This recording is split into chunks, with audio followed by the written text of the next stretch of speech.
Hi students, welcome to learning house by Haseena DSC classes. మీ అందరికీ సంక్రాంతి శుభాకాంక్షలు. ఇక్కడ మనకి మ్యాథ్స్ మెథడాలజీలో 27/2/2024లో జరిగిన ఎడ్జిటి పేపర్ మ్యాథ్స్ మెథడాలజీలో ఉన్న బిట్స్ అనేవి మనం డిస్కస్ చేసుకుందాం. క్లాస్లోకి వెళ్ళే ముందు like and subscribe my channel, watch my videos. ఇలాంటి మరిన్ని వీడియోస్ కోసం నా ఛానల్ని సబ్స్క్రైబ్ చేసుకోండి. ఇక్కడ ఫస్ట్ బిట్ వచ్చేసి గణితం అంటే పరిమాణ శాస్త్రం. ఈ నిర్వచనాన్ని ఇచ్చిన వారు ఎవరు అంటే అరిస్టాటిల్. గణితం అంటే పరిమాణ శాస్త్రం అని నిర్వచనాన్ని ఇచ్చిన వారు ఎవరు? అరిస్టాటిల్. ఏ వృత్తికి చెందిన వ్యక్తి అయినా గణితాన్ని ఏదో విధంగా తన నిత్య జీవితంలో ఉపయోగించుకుంటాడు. ఈ ప్రవచనం కింది ఏ విలువకు చెందినది? ప్రయోజన విలువలు. ఏ వృత్తికి చెందిన వ్యక్తి అయినా గణితాన్ని ఏదో విధంగా తన నిత్య జీవితంలో ఉపయోగించుకుంటాడు. ఈ ప్రవచనం కింది ఏ విద్యకు చెందినది అంటే ప్రయోజన విలువకు చెందినది. అంటే నిత్య జీవితంలో అంటే తను ఏ విధంగా అయినా కానీ, ఇప్పుడు మనం మార్కెట్కి వెళ్ళినప్పుడు, కూరగాయలు కొనేటప్పుడు కానీ మనం మ్యాథ్స్ని ఉపయోగిస్తాం, అవునా? అలాగే చాలా రకాలుగా మన నిత్య జీవితంలో మ్యాథ్స్ అనేది యూజ్ అవుతుందన్నమాట. దాన్ని మనం ఏ విలువ కింద తీసుకుంటామంటే ప్రయోజన విలువ. తగినన్ని మూర్త ఉదాహరణల సహాయంతో ఒక సూత్రాన్ని రాబట్టడం లేదా ఒక విషయాన్ని సాధారణీకరించడం అనేది ఏ పద్ధతి కిందకు వస్తుంది అంటే ఆగమన పద్ధతి. తగినన్ని మూర్త ఉదాహరణల సహాయంతో ఒక సూత్రాన్ని రాబట్టడం లేదా ఒక విషయాన్ని సాధారణీకరించటం అనేది ఆగమన పద్ధతి కిందకి వస్తుంది. బోధనాభ్యాసన కృత్యాలలో వీటి వలన విద్యార్థులలో తార్కిక ఆలోచన, అన్వేషణ శక్తి, సమస్య పరిష్కార సామర్థ్యాలు మొదలగునవి అభివృద్ధి చెందుతాయి. బోధనోపకరణాలు. బోధనాభ్యాసన కృత్యాలలో వీటి వలన విద్యార్థులలో తార్కిక ఆలోచన, అన్వేషణ శక్తి అనేవి, సమస్య పరిష్కార సామర్థ్యాలు మొదలగునవి అభివృద్ధి చెందుతాయి. ఏవి అంటే బోధనోపకరణాల వల్ల.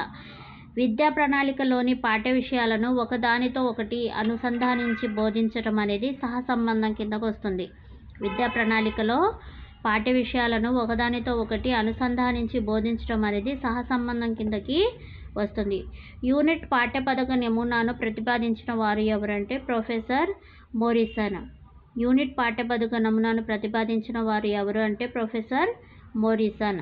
మ్యాథమెటిక్స్ అనే పదం మ్యాథమెటినియన్ మరియు టెక్ అనే రెండు గ్రీకు పదాల కలయిక వలన ఏర్పడింది. ఇందులో మ్యాథమెటిన్ అనగా నేర్చుకోవటం, లెర్నింగ్. మ్యాథమెటిక్ అంటే ఏంటి? నేర్చుకోవటం, లెర్నింగ్ అని మీనింగ్ అన్నమాట.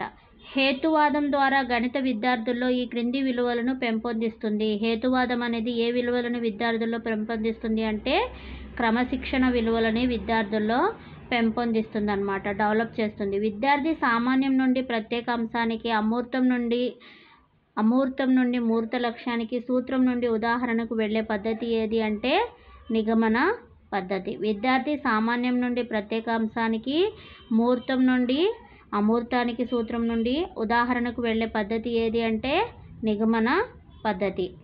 లెక్కించడం, సంకలనం, వ్యవకలనం, భిన్నాలు, దశాంశాలు, శతాంశాలు మొదలగునవి సులభంగా బోధించడానికి గ్రాఫ్ పేపర్ వల్ల ఉండే నిలువ అడ్డుగీతలతో చదరాలు గీసి ఉన్న కాగితాన్ని ఏమంటారంటే గ్రిడ్ పేపర్ అంటారు. ఏమంటారు దీన్ని?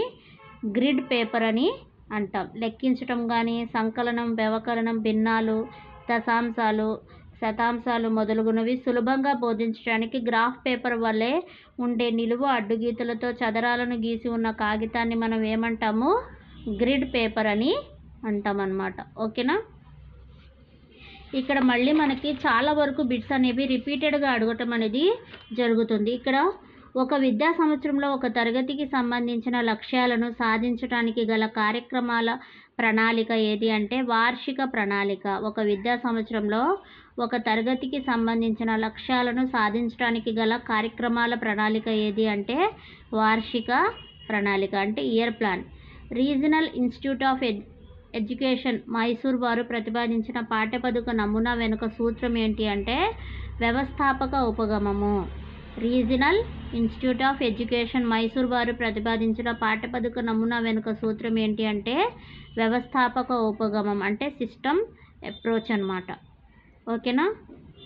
నెక్స్ట్ వీడియోలో మళ్ళీ నేను 28న జరిగిన మ్యాథ్స్ మెథడాలజీలో ఉన్న బిట్స్ అనేవి మీకు ఎక్స్ప్లెయిన్ చేస్తాను. ఐ హోప్ మీకు ఈ వీడియో కనుక నచ్చితే like and subscribe my channel watch my videos. ఇలాంటి మరిన్ని వీడియోస్ కోసం నా ఛానల్ని సబ్స్క్రైబ్ చేసుకోండి. కామెంట్ బాక్స్లో మీకు ఏమైనా డౌట్స్ ఉన్నా కానీ, మీకు ఇలాంటి వీడియోస్ కావాలి, ఈ టాపిక్ మీద నాకు వీడియో కావాలి అని అనుకుంటే కామెంట్ చేయండి. ఓకేనా? Thank you students.